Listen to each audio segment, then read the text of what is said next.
Circular 2021, Movimento Sacerdotal Mariano. Introdução. Ave Maria, 1º de janeiro de 2021. Solenidade de Maria Santíssima Mãe de Deus. Caros membros do Movimento Sacerdotal Mariano, há muitos meses vivemos uma situação nova e inesperada, tanto por problemas de saúde como, sobretudo, pelas dificuldades espirituais que enfrentamos.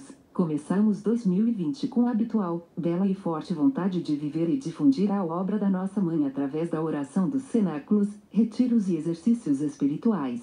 Quase todos os cenáculos programados na Europa para a primavera foram adiados ou cancelados, e no resto do mundo houve as mesmas dificuldades. Na verdade, infelizmente em muitos lugares as limitações foram retomadas. Após um curto período de tempo no qual foi possível voltar a rezar juntos novamente na igreja, com coragem e determinação, apesar das dificuldades e incertezas, realizamos os exercícios espirituais internacionais para os sacerdotes em Colevalenza de 20 a 27 de junho, com a presença de um bispo e de 25 sacerdotes, alguns vindos com dificuldade de países estrangeiros. Foi um belo momento de graça. Os tradicionais 150 a 200 participantes fizeram muita falta, mas tudo aconteceu da mesma forma e em forte união espiritual com todos os membros do MSM no mundo. Isto é muito importante, quando fazemos um cenáculo, quer sejamos 2 ou 200, nunca estamos sozinhos em oração, mas realmente unidos a todos os membros do MSM em todo o mundo. De fato, no ato de consagração ao seu coração imaculado, Nossa Senhora faz-nos falar no plural. Ela nos quer unidos e conscientes de que todos os dias trabalhamos e caminhamos juntos com todos os membros do MSM para o triunfo do seu coração imaculado. Nas atuais dificuldades de encontro e deslocamento, nasceu e cresceu fortemente a vontade de estar em cenáculo utilizando a internet. Assim se formavam cenáculos diários entre pessoas que moram muito distante, mesmo em nações diferentes. Muito bem, devemos fazer tantos cenáculos quanto possível. Graças a Deus e a Nossa Senhora por este desejo crescente de rezar os cenáculos a nível nacional, internacional ou mesmo entre grupos linguísticos, também assim nos ajudamos juntos a caminhar com ela. Há cenáculos de sacerdotes, leigos, jovens e crianças, cenáculos nacionais, continentais e outros. Mas até no bem pode chegar as insídias do maligno, que quer arruinar todas as coisas. Corre-se o risco de nos habituarmos a rezar em casa e não mais na igreja, onde a Eucaristia nos espera, ou sobretudo a fazer os cenáculos à distância em vez de nos encontrarmos pessoalmente. Quando for possível devemos sempre fazer os cenáculos presenciais, só podem ser através da internet quando realmente não nos encontrarmos por motivos de distância ou problemas de saúde ou por outros motivos muito graves.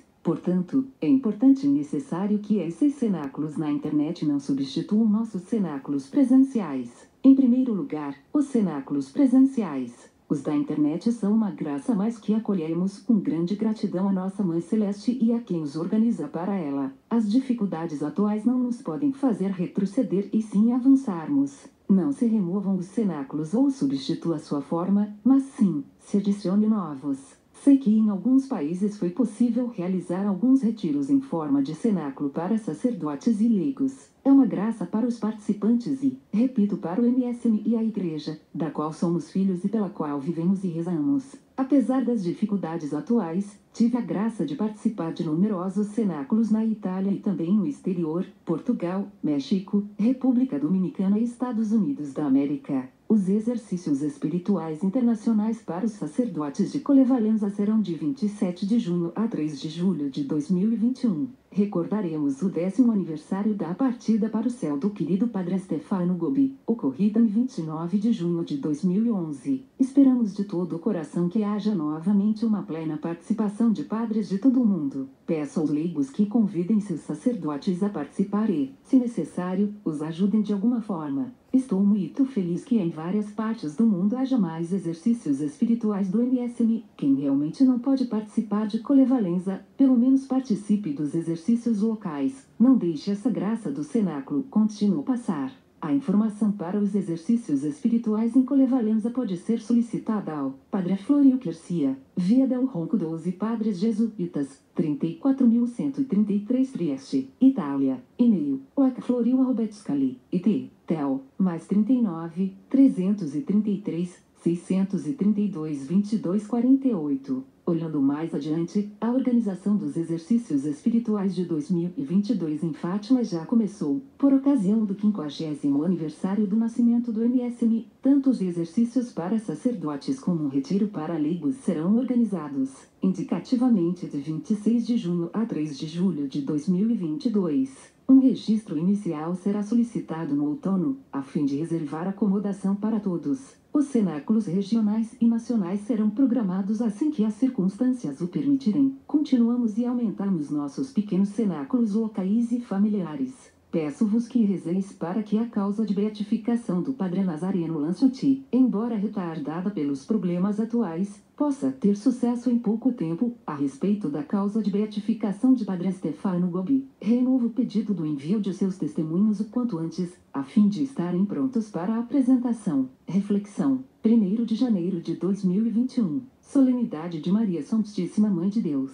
Queridos membros do movimento sacerdotal mariano, o querido Dom Stefano Gobbi um dia explicou-nos: no dia 8 de maio de 1972, eu estava em Fátima, diante da Capelinha das Aparições, e lá Nossa Senhora me mostrou que estávamos entrando nos tempos que ela havia predito em 1917, tempos de uma grande crise para a humanidade e para a Igreja. Ela a chamou de crise da purificação e, a estes tempos, de tempos da grande tribulação. E os mais expostos ao perigo, sabe quem eram? Os filhos que mais ama, os seus padres. Nossa Senhora fez surgir o seu movimento sacerdotal mariano para chamar os sacerdotes a se consagrarem ao seu coração imaculado, assim, vivendo nele consagrados e protegidos, ajudariam toda a Igreja a passar pelo período de prova até o triunfo do coração imaculado. Sempre soubemos que essa prova chegaria e conhecemos os aspectos espirituais dela, mas não os detalhes com os quais ela se desenvolveria. Na carta circular do ano passado, vos propus que refletisseis sobre a confusão e purificação já em curso na Igreja. O Senhor está permitido que na Igreja voltem à tona os problemas doutrinários, as doenças espirituais escondidas ou dormentes,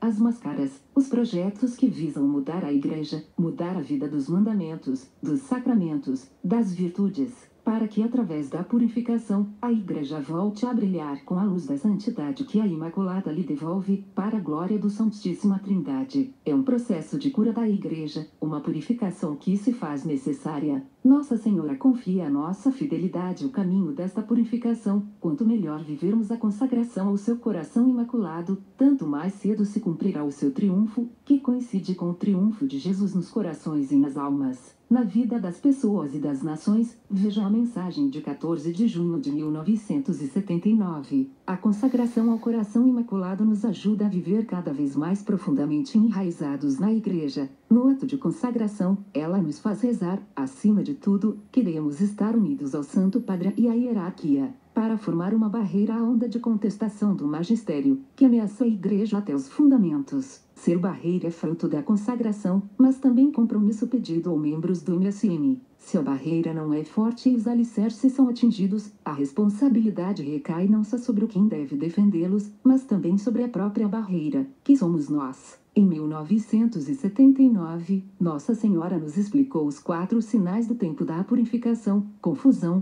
indisciplina, divisão, perseguição. Querem golpear os membros da Igreja, desmoronar os fundamentos da vida cristã, para que não mais descansem sobre a rocha que os torna firmes, que é Cristo. Às vezes fica-se com a impressão de que está acontecendo este desmoronamento, e então devemos viver cada vez melhor o nosso segundo compromisso, a oração pelo Papa, que tem a missão divina de nos confirmar na fé, Lucas 22, 31 a 32. E defender o magistério dos muitos impulsos para mudanças contrárias ao Evangelho. João 21, 15 a 17. Às vezes pensamos que as ameaças que desmoronam os fundamentos são facilmente reconhecíveis, mas nem sempre é o caso. Estamos habituados a ver as dificuldades apenas no seu aspecto humano, mas devemos aprender a ler os acontecimentos, também no ano 2020, à luz do que Nossa Senhora nos diz nas suas mensagens conservadas no Livro Azul. Ela nos ensina a viver à luz da santidade do seu coração imaculado. Ela, mulher vestida de sol, ilumina-nos onde o coração e a mente ficariam nas trevas e ensina-nos a ver a origem de todos os males, é o próprio mal, o que ela chama de um meu inimigo, o diabo. Seu objetivo é tirar de nós a graça divina, habituar-nos a viver sem Deus. Em todo mal o inimigo quer nos cegar e nos impedir de ver os perigos espirituais que ele esconde. Ele quer nos adoecer espiritualmente, para nos fazer esquecer que o nosso verdadeiro remédio é o Senhor Jesus. É Ele ressuscitado que nos liberta do inimigo. É somente com Ele que todo o mal pode ser transformado em vitória e graça. Cruz da salvação, enquanto sem Ele é trevas. Em 2020 se apresentou de improviso o sofrimento do novo vírus que atingiu o mundo inteiro. Um grande sofrimento para muitas pessoas, com tanto luto, tanta solidão, tantos problemas econômicos e sociais, limitações em muitos aspectos do cotidiano. Essas limitações também evitaram a possibilidade de viver livremente a própria fé e de receber os sacramentos com liberdade. Uma das imagens que permanecerão na história será aquela triste, em muitos lugares, de igrejas fechadas em quase todo o mundo, incluindo grandes santuários e lugares sagrados.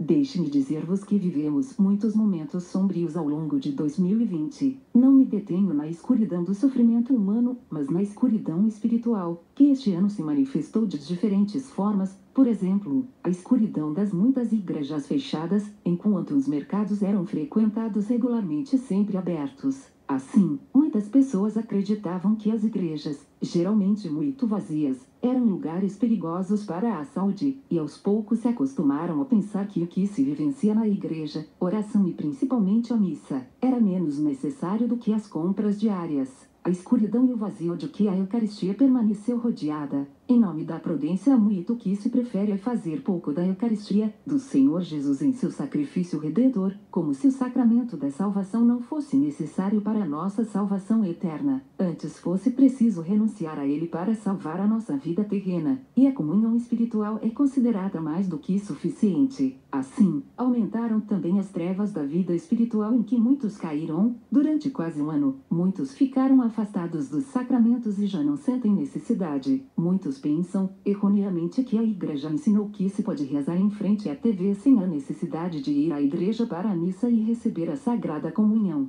A escuridão com que foi humilhada a Santa Missa, considerada quase apenas como uma ocasião de encontro, portanto perigoso para a saúde, dizendo que era possível renunciar à Santa Missa e à Eucaristia, porque nos voltaríamos a nos encontrar novamente depois do período de emergência. Mas a Igreja celebra a Santa Missa como memorial do sacrifício do Filho de Deus, para receber a salvação dele. Sem a Eucaristia não haveria esperança para o homem na terra, abandonado sem o Salvador. A Santa Missa foi fortemente humilhada quando considerada antes de tudo como um encontro humano e, portanto, um elemento desnecessário para o bem do homem em tempos de dificuldade, um elemento que pode ser deixado de lado, enquanto que é um mistério divino de salvação e, portanto, uma realidade indispensável para o bem do homem, para vencer a dificuldade, é bem supremo e necessário. Essa escuridão é real e presente, alguém a desmascarou e superou, mas essa escuridão ainda tenta obscurecer o esplendor das almas e apagar a luz da graça. Esta escuridão é uma expressão do maligno e da confusão que ele quer semear na igreja. Como Jesus ensinou, o inimigo confunde semeando joio, ou seja, coisas que se mascaram de boas, mas são vazias e enganosas.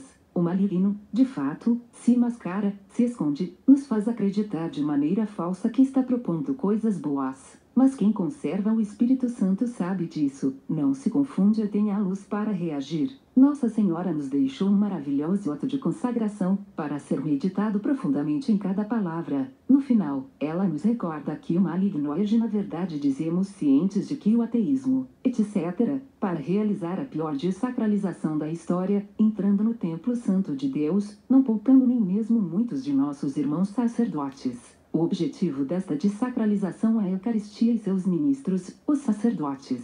Nossa Senhora veio com o propósito de salvar os sacerdotes, para que a Eucaristia continue a ser o sol de salvação para a humanidade. Se os sacerdotes, por qualquer motivo que seja, mesmo aparentemente bom, não defendessem mais publicamente a necessidade da Eucaristia, mas aceitassem colocá-la de lado, ainda que temporariamente, ainda que apenas para um bom propósito, este seria o sinal de que esta desacralização está a dar um passo adiante. Mas que bom propósito poderia ser maior do que o vértice de amor que é a Eucaristia? Em 2020 houve momentos em que essa dificuldade de julgamento, de discernimento esteve presente. Ninguém, de fato, viveu todas essas coisas como atos contrários, como confronto aos sacramentos e à Santa Missa, mas se aceitava e a apoiava como atos necessários em circunstâncias excepcionais. Tudo foi feito para um bom propósito. Tudo tem a aparência de bondade, como o joio parece bom, mas é vazio e enganoso. Nossa Senhora, esposa do Espírito Santo, nos fala com a luz divina e nos dá a sabedoria que é Cristo Salvador.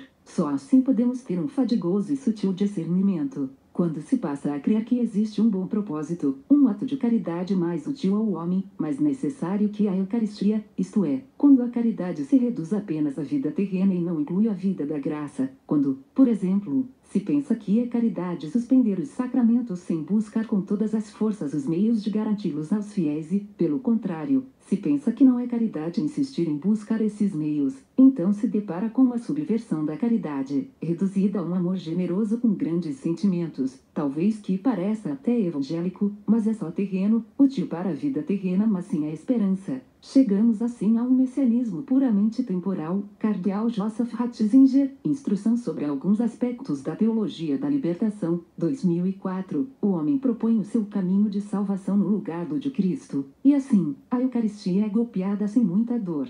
Nossa Senhora avisou-nos na mensagem de 31 de dezembro de 1992, com palavras muito fortes que lembram o profeta Daniel: o sacrifício da missa renova aquele feito por Jesus no Calvário. Acolhendo a doutrina protestante, dir-se que a missa não é um sacrifício, mas apenas a ceia sagrada, que é a memória do que Jesus fez na sua última ceia. E assim a celebração da Santa Missa será suprimida. Nesta abolição do sacrifício diário consiste o horrível sacrilégio cometido pelo Anticristo. Ora, nesta mensagem ela afirma que a Santa Missa será como que rebaixada do plano divino ao plano humano. Não sabemos em detalhes como tudo isso vai acontecer. A Igreja tem uma doutrina muito clara e maravilhosa sobre a Eucaristia. No entanto, muitos não pensam mais na Santa Missa como o sacrifício de Jesus no Calvário, mas como o encontro dominical para celebrar a fé em comunidade. Este ano houve uma espécie de rebaixamento, porque, de fato, a missa foi tratada como um encontro humano desnecessário e não essencial, em vez de um encontro com o Divino Salvador.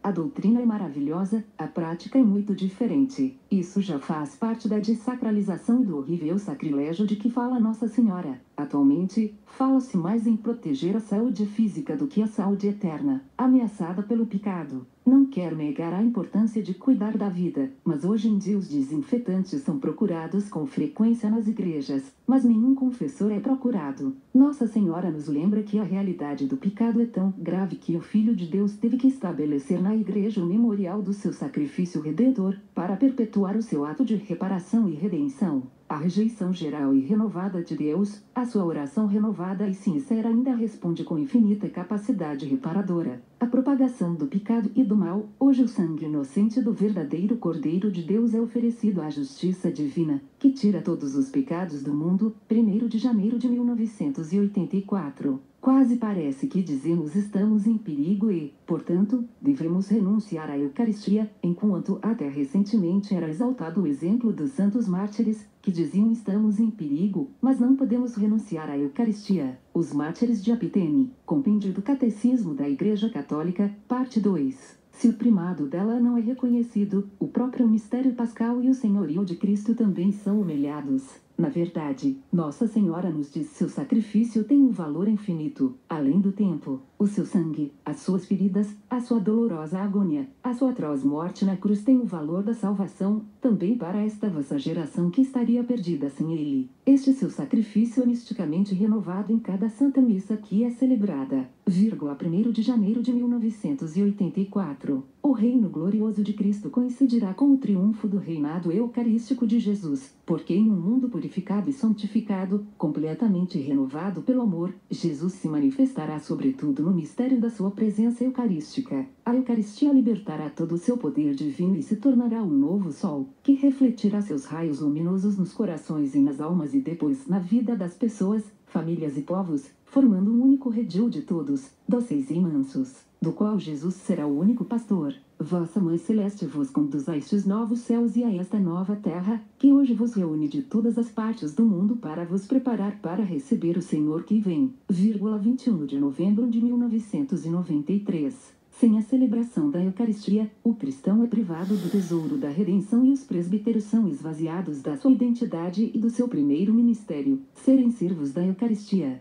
servidores do sacramento que gera e santifica a Igreja e a nutre para ser ela por sua vez em cada cristão nutrido e santificado pela Eucaristia, oferta de salvação para a humanidade. Que o sacrifício da Santa Missa seja vivido por vós interiormente na vossa vida e no momento da sua celebração. É sobretudo no altar onde cada um de vós é assimilado a Jesus crucificado. 11 de fevereiro de 1978. Vós sois chamados a ser cada vez mais apóstolos e novos mártires de Jesus presente na Eucaristia. Por isso deve aumentar a vossa reparação, a vossa adoração, a vossa vida de piedade. O coração eucarístico de Jesus fará grandes coisas em cada um de vós.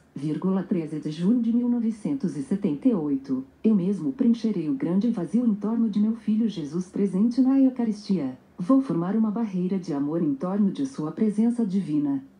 14 de junho de 1979. Temos extrema necessidade de olhar para Jesus Redentor e para Nossa Mãe Celeste, para enfrentar esta prova de fidelidade. É um momento de grande discernimento e escolha. Cada um de nós, sacerdotes ou bispos, leigos ou religiosos, sempre quisemos viver todos os dias de 2020 na fidelidade ao Senhor. Mas o discernimento é condicionado pelas doenças espirituais, pela confusão, e por isso quantas vezes em 2020 não conseguimos entender onde estava o verdadeiro bem. Quantas vezes, na dúvida, o bem terreno foi escolhido na esperança de que coincidisse com a caridade que Deus espera de nós. Pensemos na paixão e morte de Jesus. Durante o julgamento, a condenação, a eliminação física, os apóstolos e os discípulos consideraram justo salvar as próprias vidas, mas Jesus tinha sido abandonado. Eles o queriam bem, estavam sinceramente tristes por ele, mas na verdade o colocaram de lado, não conseguiram entender o que estava acontecendo, para discernir o que era certo fazer naquele momento, como permanecer fiel. Isso também fazia parte da hora das trevas de que falava Jesus. Só os que estavam com Nossa Senhora permaneceram com Jesus ao pé da cruz. As próprias pessoas que estavam com ela foram as primeiras a irem ao túmulo vazio do ressuscitado, primeiro as piedosas mulheres, com a aparição de Jesus a Madalena, e depois São João, junto com São Pedro, que recebeu a graça de correr até o túmulo, embora tenha negado Jesus, porque mesmo se o negarmos, ele permanece fiel, e em sua misericórdia confirma a graça ao coração arrependido.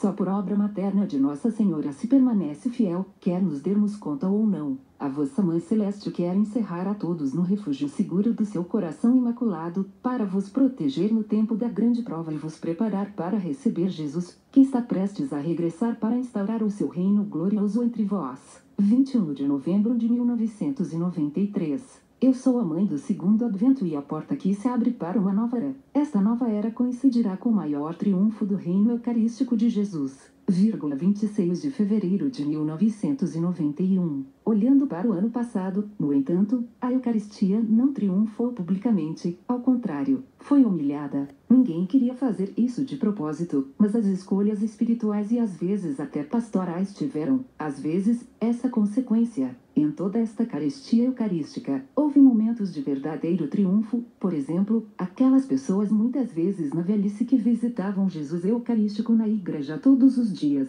apesar das dificuldades, procurando igrejas abertas, porque não podiam deixar de vir e rezar diante dele e pedir para receber a comunhão. Estava a se repetir a sexta estação da Via Crucis, Verônica que corajosamente vai consolar Jesus, deixado só por todos, exceto por sua mãe e alguns poucos com ela, e ele muito consolado por este amor fiel e corajoso. Ou penso nos tantos sacerdotes que procuravam todos os meios para garantir que os fiéis não ficassem sem a Eucaristia. É verdade, durante o ano passado pareceu-me que vi muitas cenas da Paixão do Senhor, que em si já tem o triunfo irrevogável da ressurreição e do Imaculado Coração da Mãe. É evidente como a consagração ao Imaculado Coração de Maria, se vivida, defende-nos desta escuridão, fazendo-nos um raio da sua imaculada luz. 6 de agosto de 1986, 24 de julho de 1987, 15 de novembro de 1990. Mesmo na escuridão deste momento, os primeiros raios do triunfo do seu coração imaculado brilham belíssimos.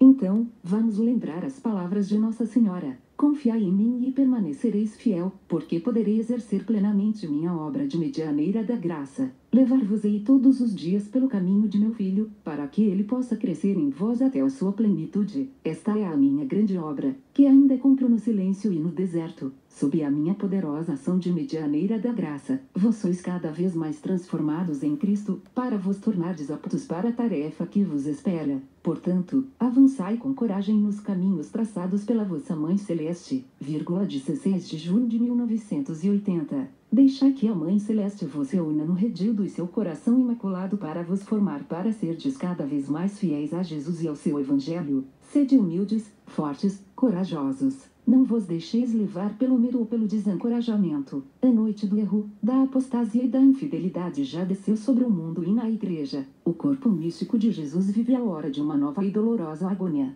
Por isso, os mesmos gestos de então se repetem hoje, de maneira muito mais ampla, os do abandono, da negação e da traição. Vós, filhinhos formados no coração imaculado da vossa Mãe Celeste, como o apóstolo João, vigiai na oração e na confiança. 4 de abril de 1985. Somos chamados a ser seus raios de luz, grande vocação a ser acolhida com humildade. Cada um de nós deve compreender que, se nas novas situações de 2020 erros foram cometidos, se não respondemos como Nossa Senhora nos ensinou, isto deve corrigir-se. Devemos responder somente como Nossa Senhora nos ensina, com as armas espirituais e com os 3 compromissos. Nossa comandante nos faz combater assim. Não há necessidade de buscar outros caminhos, como se o que ela nos ensina não fosse suficiente. Ela sabe o que diz, ela é a esposa do Espírito Santo. Mas até que ponto estamos dispostos a combater? Até que ponto estamos dispostos a nos expor, a testemunhar com amor como Nossa Senhora nos pede? Pedimos ajuda ao Espírito Santo. Vinde, Espírito Santo. Aspas. O nosso combate ao dos pequeninos é feito de oração, de cenáculos, de fidelidade. Procuremos oferecer o nosso combate, ainda que com os nossos limites, como consolo e reparação ao Sagrado Coração de Jesus e ao Coração Imaculado de Maria. Pedimos a graça de sermos apóstolos dos cenáculos, de promovê-los e difundi-los, ainda que em 2 ou 3 pessoas. 17 de janeiro de 1974. Peço-vos grande fidelidade e unidade na forma de realização do cenáculo. Sei que muitos de vós conduzem belíssimos cenáculos e há costumes diferentes dependendo das nações, mas é melhor estarmos unidos também na forma, por isso peço que sigam o esboço do cenáculo que se encontra no site oficial do MSM, www.msmmp.org, já traduzido para 6 idiomas. O Santo Padre nos confia a proteção de São José e neste ano jubilar a ele dedicado. Nossa Senhora fala-nos dele com grande doçura e admiração. 19 de março de 1984 e 1996. Aproveitemos a sua paternidade, a sua particular e casta união com o coração imaculado de Maria e a proteção que dará à Igreja neste ano tão importante. Muito obrigado por vossas orações, elas são um grande conforto para mim. Eu vos garanto as minhas todos os dias. Sempre fico feliz em receber notícias dos vossos cenáculos em todas as partes do mundo. É com a força dos pequeninos. 8 de setembro de 1996. Caminhemos juntos na luz e na graça que vem para nós do Coração Imaculado de Maria. Dan Luca Pescatori. Exercícios espirituais para sacerdotes em Colevalenza. De 27 de junho a 3 de julho de 2021. Recordaremos também o 10º aniversário da partida de Dan Stefano Gobi para o céu. Informações com o Padre Quercia mais 39, 333, 632 22 48, 2022, 50º aniversário do Movimento Sacerdotal Mariano. Exercícios espirituais em Fátima, para os sacerdotes a partir de 26 de junho a 2 de julho e, para os leigos a partir de 30 de junho a 3 de julho. Registro do outono de 2021. www.msmmp.org